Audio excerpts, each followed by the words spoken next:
Good afternoon. Making the world better, starting with your corner of it, could be just the beginning of you and your career becoming one. All of us out there want to do the things that we have a passion about.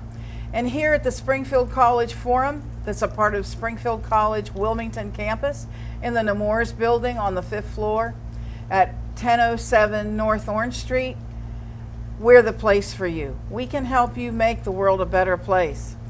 My name is Dr. Judy Stang, and I am glad that you're with us this afternoon. I'm the Assistant Dean Campus Director for Springfield College Wilmington campus, and I am excited about the fact that September is coming.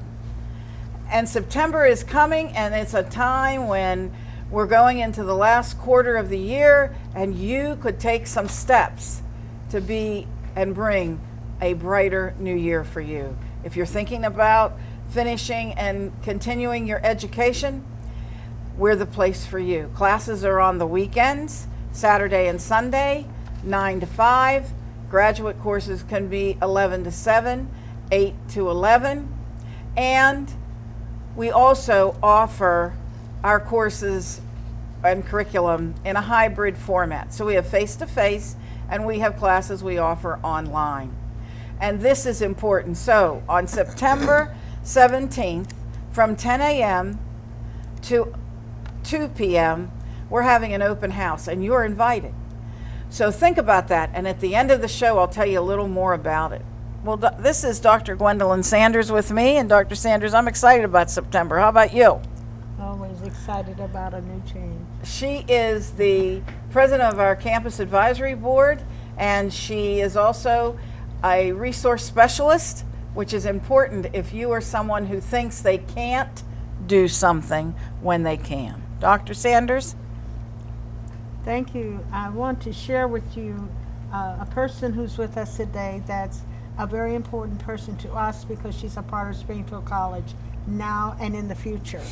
In addition to that, students who come to Springfield College bring rich experiences with them, and they leave with skills that will allow them to transform and impact their community in a very positive way. And we have one of those dynamic persons with us now that is just almost there, and the fact she is a senior, and I'm going to ask her to introduce herself. She's going to talk about projects and her particular projects. Projects are a very important part of being a student at Springfield, and it allows you to acquire the skills that are important to transform, make change, and to move forward, both in their career and in their community.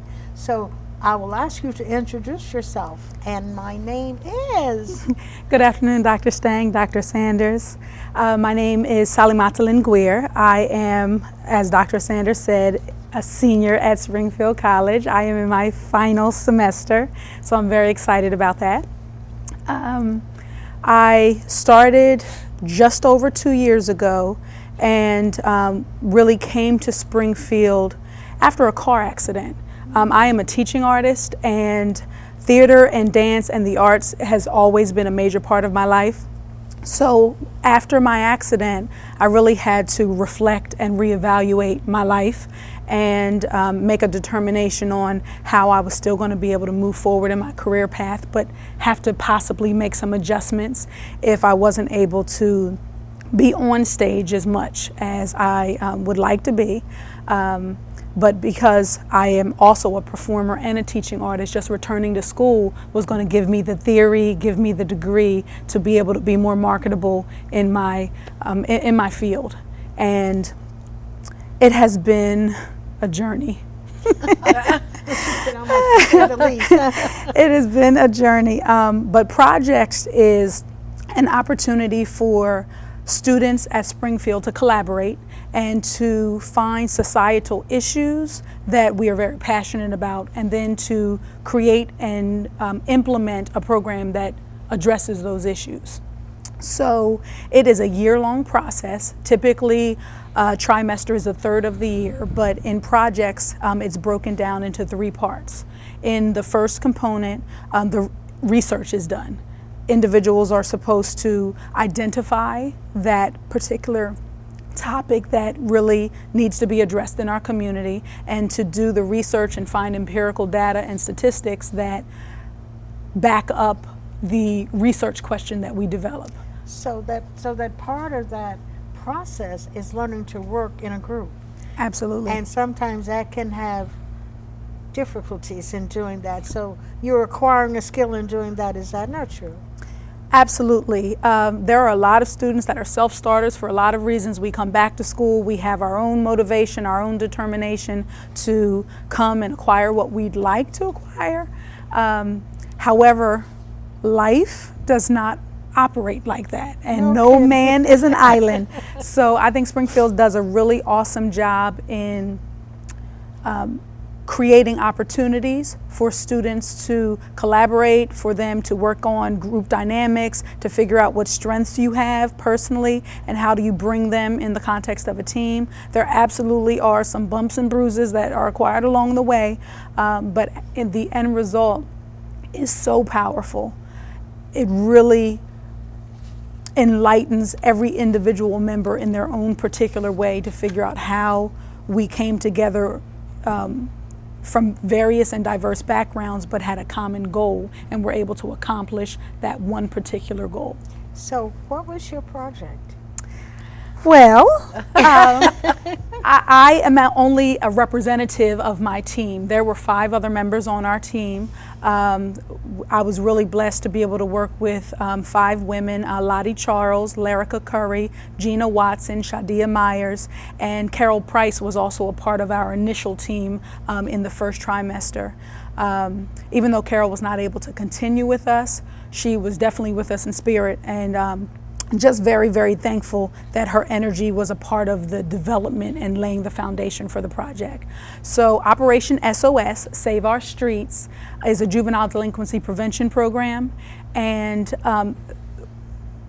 as we all know, in our communities, whether we work directly with children or not, our children are in dire need of having committed, nurturing, skilled adults that care enough about them to dedicate time, energy, resources to let them know we care about you, that we're here to teach you, and we're here to correct you as well.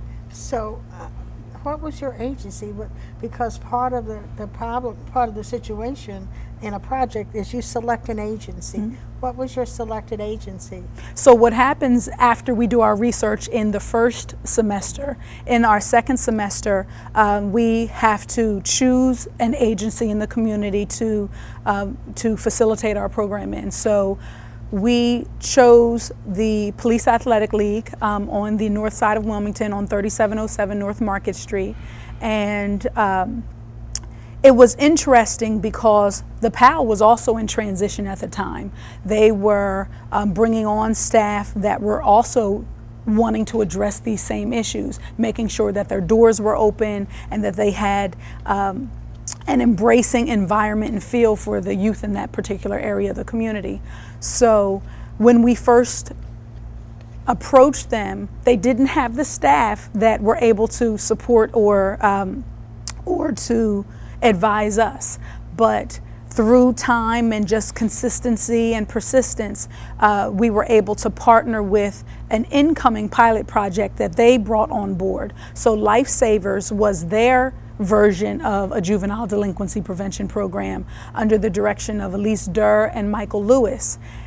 So they wound up becoming our technical advisors. And Lifesavers was awesome because it was so much in alignment with the curriculum that we developed in Operation S.O.S.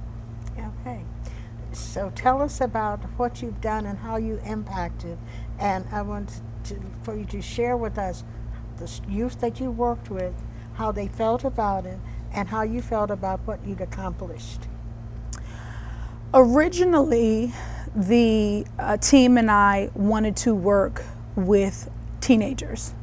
And then we all had an opportunity to share our own personal experience with teenagers, and we changed our mind we actually decided to redirect our focus, and so we adjusted our age to be pre-adolescents, 9 to 13, because we felt it's really important to grab those youth before they're really set in their ways, and just to give them some guidance and direction. We chose 4 components in our curriculum to address: respect, social skills, problem solving, and conflict resolution. So when we targeted that particular population, we just started to recruit in-house in the Lifesavers program, but we also put out flyers. We had a GoFundMe page. We communicated with other agencies and organizations in the surrounding area and said, please send your children to the PAL. We have a team of individuals that are willing to volunteer and implement this particular curriculum. So it was an 8-week program. And throughout the course of the 8 weeks, we met one night a week for 2 hours. And the population, the attendance varied, but we really averaged about 12 to 15 children every week. With a maximum, we touched about 25 children over the course of the 8 weeks and their families.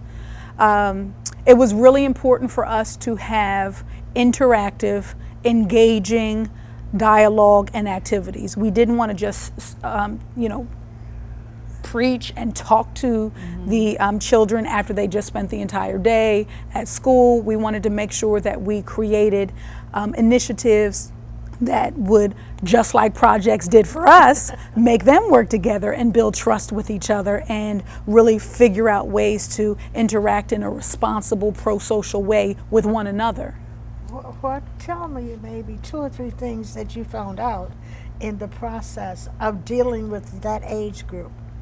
One of the reasons I was really adamant about recommending the PAL is that is also my community. I live in that area. So I wanted to invite my daughter and allow her to be a part of the process, but I also wanted to invite her peers and her friends, because I felt if we touch the children that have a direct relationship and impact my child, our children, then we would just be able to build stronger relationships and connections, and then have extensions that reached outside of the PAL. So the first thing that I really am very pleased with is the improvement of the relationship that I have with my own daughter. Very resistant, preteen. She's 12. She's about to be 13, and initially I was very concerned that she would not want to come to an after-school program that mommy was participating in. But I was so pleased that not only did she come, she was enthusiastic about coming. She was one of our best recruiters to get her friends to come, and has still built sustaining relationships that have lasted even after the program concluded. Wow. The second thing that I noticed was our team were women of dedicated and committed women, but we did not have a male presence on our team. So even though we initially brought in some young men, it was very difficult to retain them throughout the course of the 8 weeks. The actual female participants helped retain them throughout the course of the 8 weeks. But in reflection, we really thought as much as they were able to get from the curriculum and the program, that the next time we'd like to facilitate it, we want to bring on a male support staff as well. How would you go about doing it? Because that was my next question. Having done that, what would you do differently? I would say go into it without having a deadline. If we can continue the relationship that we had, that we built with the PAL, is to say this is not going to end find a way to have some type of continuity even after Operation S.O.S. Save Our Streets was done. We wanted to leave our curriculum. We wanted to be able to return and possibly see lifesavers continue on.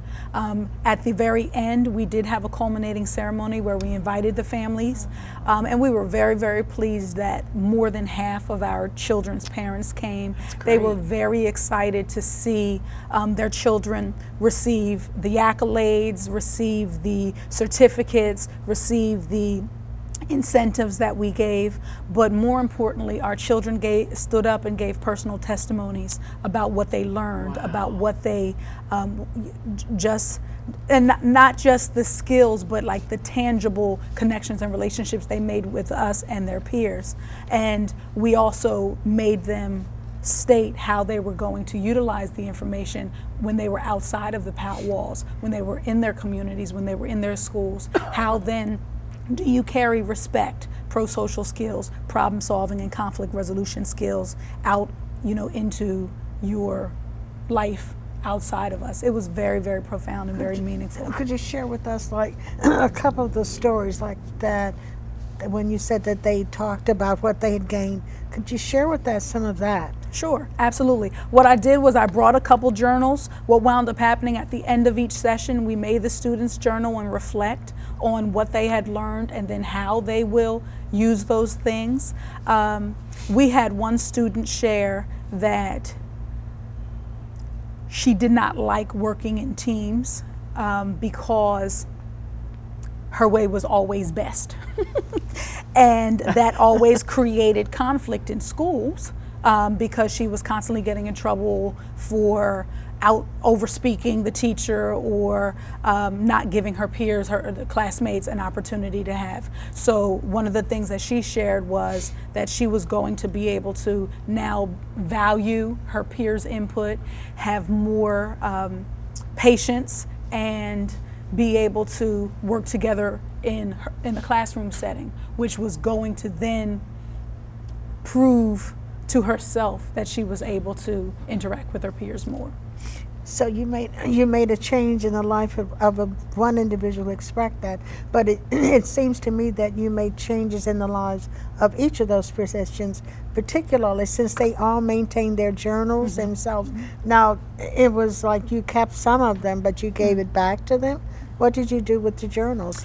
Well, brings us to the third semester at Springfield with projects. Is after we implemented the program, then we come back and the team remains together, and now we find ways to analyze and dissect the information and the data that we gather through implementing the program. So our third semester at Springfield is really to create an action plan, come up with recommendations that we are then able to share with our partner organization, to create a document where we are able to say, this is what we've done well, this is things that we would like to change and do differently. So yes, some of the journals we wound up having to keep just to make sure that we had authentic empirical data and very personal testimonies and quotes, and then the others we were able to return to the students. It sounds like your experience and your journey at Springfield College has been very productive for you personally and the contribution that you have made. And as I said previously, we are very proud of, and she's indicative of the students who attend Springfield College. Wouldn't you say that, Dr.? I would say that loudly, and that's what we mean by if you want to make a better place using your passion and the experience that you have, and you have credits. For instance, we would like to see you with 20 credits if you're coming in the January term, and also experience in the field. Then what we would like you to do is to come on in on September 17th from 10 to 2.